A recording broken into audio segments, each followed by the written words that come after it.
council, and since he holds such a position, we discussed so much about the school policy and other stuff about the school. And then what policies did you discuss? We discussed a few policies, but we mostly level our policy on the open campus one we suggested about. That's why the idea was not good. And what was your take on this proposal? I told you the proposal was really dangerous because open campus lunches can lead to different calamities in the school. When students go out to have lunches, there can be different accidents, they can be hit by a car, they can begin drinking, smoking, and I'm in charge of the students to avoid their safety, so I declined this proposal. And how did Chris Jackson react to your disapproval? Chris Jackson was really mad at my decision, and he went against my decision with the entirety of the student council to make a protest against my decision. How did the participants act during the protest? Can you please stop? Restate the question. Okay. What actions did the participants take? They protested, they wore boycott bands, armbands, and protested against the boycott, which had a financial strain on the cafeteria budget. How did the protest have a financial strain on the school's budget?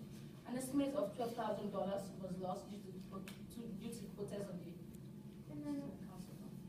what actions did you take in response to this? I called Chris Jackson and Mrs. Silver to my office, and I told them that Chris Jackson's actions were really inappropriate because it really caused disruption in the school environment, and I punished the students by canceling the Jamboree dance scheduled for September 17th. And what was Mr. Jackson's response? He didn't like my response and he went ahead to making me a video that mocked my authority. And how did Chris mock you specifically? He made a video named Tyranny with his colleagues, and in this video they mocked my limbs to his greatest extremity, and they really mocked my authority and made fun of me. And how were you introduced to this video?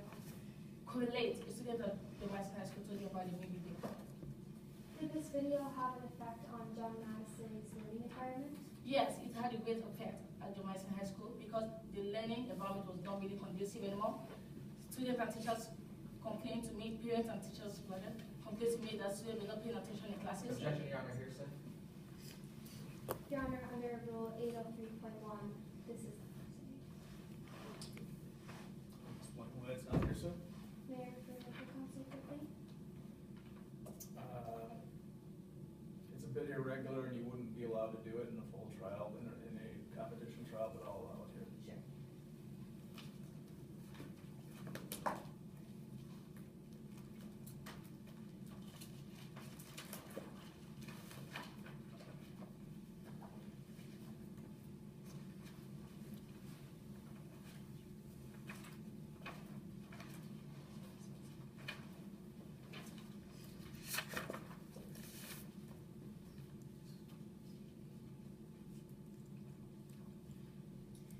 Your Honor, may I change my response? You may. The phone calls that Dr. Powers receives from parents and anyone else throughout the school is regularly conducted business activity, which is Rule 803.6. I stand by my objection. I'll allow it. And again, this is not a commentary on whether or not the objection is appropriate or inappropriate. I'd just like to let things proceed since we're at the very beginning of the season. And in case you haven't figured it out, I'm unlikely to sustain objections unless I think they are really, really divided. But you should all continue to object because that's how you learn and that's part of your performance. May I proceed? You may. What actions did you take in response to the spread of the video? Due to the spread of the video, I canceled the dance. Oh, okay, can you repeat that, please? Yes. What did you do in response to the video? Okay, due to the video, I went to the school network administrator and I just made some research on the punishments behind going against the authority because I knew his actions created a substantial disruption in the school. So I went to find out if I had the authority to punish Chris Jackson. And how long were the computers down for? The computers were down for 2 days. And did you take any further actions? Yes. I called Chris Jackson to my office and I told him he was going to be removed as a president of the student council. He was going to be disqualified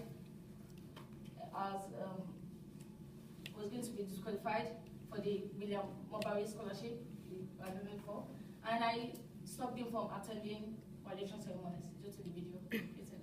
Now, Dr. Powers, did you have the authority to punish Chris Jackson? Yes, I had the authority under section 4B, the school rules. Your Honor, may I approach the bench to show you what has been previously marked as exhibit number 5? You may. Let the record reflect that I'm showing opposing counsel a copy of the exhibit. Would you like a copy? All right. Your Honor, would you like a copy? Yes, please. Your Honor, may I approach the witness? You may. I now hand you what has been previously marked as exhibit number 5. What is this? This is a copy of the Independent School District policy. All right, could you please tell the court why the policy, or when the policy was effective? May 31st, 2002.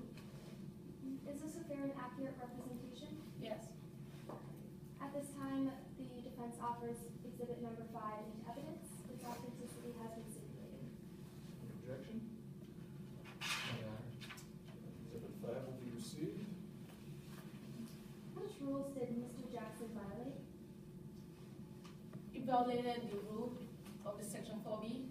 This state shouldn't go against the school rules. And it shouldn't use the system of the school for any illegal activities. And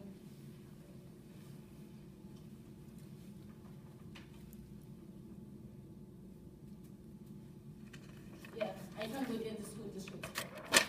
Your Honor, may I approach the witness to retrieve the evidence? You may.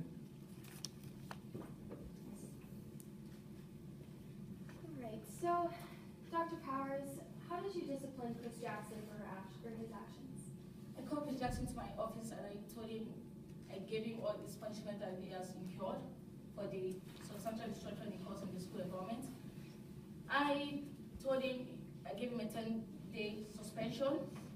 I disapproved him from getting the William Mobari scholarship for the destruction he caused in the teacher's lesson plan and the school computer system all at once. And I also disqualified him for the president of the student council of the school. All right. Now, Dr. Powers, why do you feel that these punishments are justified?